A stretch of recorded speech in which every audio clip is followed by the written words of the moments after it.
মাস দুয়েক আগে মা মেয়ে পরিচয় দিয়ে 4 নারী বাসা ভাড়া নিয়েছিলেন। বাড়ির মালিকের কাছে তারা ছিলেন সাধারণ ভাড়াটে, কিন্তু এলাকার গুঞ্জন আর অনৈতিক কাজের অভিযোগে সেই আশ্রয় দেয়াটাই এখন গলার কাঁটা হয়ে দাঁড়ালো জামাতের এক নেতার জন্য।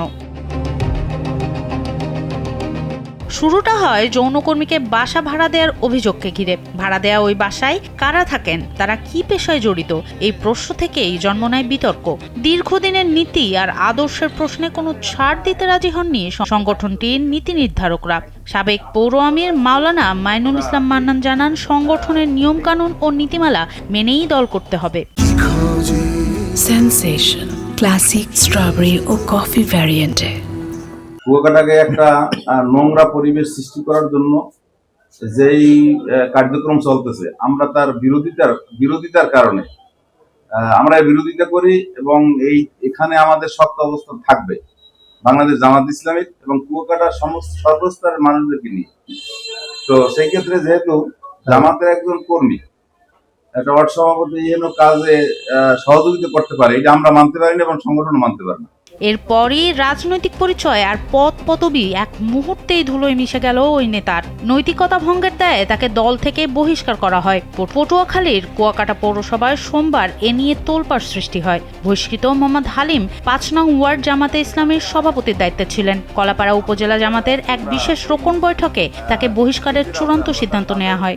এলাকার অনেক মানুষে বলার পরে আমি সর্বপ্রথম ওনার সাথে কাউন্সিলিং করছি। তো হালিম ডাক্তার বলতেছে যে উনি যে যা করে আমার বাসায় তো আর কিছু করে না, কোথায় যাই কি করবে এটা আমার দেয়ার বিষয় না। এরপরে আমি আবার আমার এই আমির সাহেব, তারপরে সাবেক আমির মাওলানা মাইনুল ইসলাম, এদের কাছে আমি বলছি। কুয়াকাটা প্রেস ক্লাবে সংবাদ সম্মেলন করে দলের আমির মোহাম্মদ শহীদুল ইসলাম জানান, সংগঠনের নীতি ও আদর্শ বিরোধী কর্মকাণ্ডে জড়িত থাকার প্রমাণ মেলায় এই কঠোর পদক্ষেপ। যে কোনো অনৈতিকতার বিরুদ্ধে দল এখন জিরো টলারেন্স নীতিতে অটল।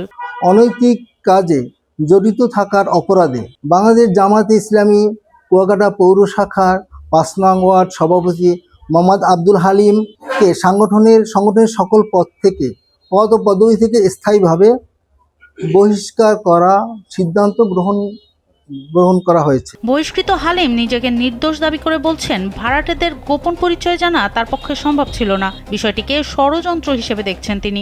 আমি আমার বাড়িতে 6টা ফ্যামিলি বাসা ভাড়া দেই। এখন আমি তো তাদের ফ্যামিলি বাসা ভাড়া দেওয়ার ক্ষেত্রে আমি তাদের আইডি কার্ড নেই, কিন্তু তাদের কর্মস্থল কোথায় কি এই তাদের ব্যাকগ্রাউন্ড এগুলো তো আসলে জানানোর আমার মতে আমার প্রয়োজন হয় না, আমি জানিও নাই। আমার কোনো প্রমাণ নাই, আমি পাই নাই, কিন্তু বিভিন্ন লোক মাধ্যমে যখনই শুনছি যে ভাড়াটিয়ারা অপকর্ম করে আমি সাথে সাথে নামাই দিছি। এ ঘটনায় স্থানীয় রাজনীতিতে তৈরি হয়েছে মিশ্র প্রতিক্রিয়া। সনম সিদ্দিকী, কালবেলা।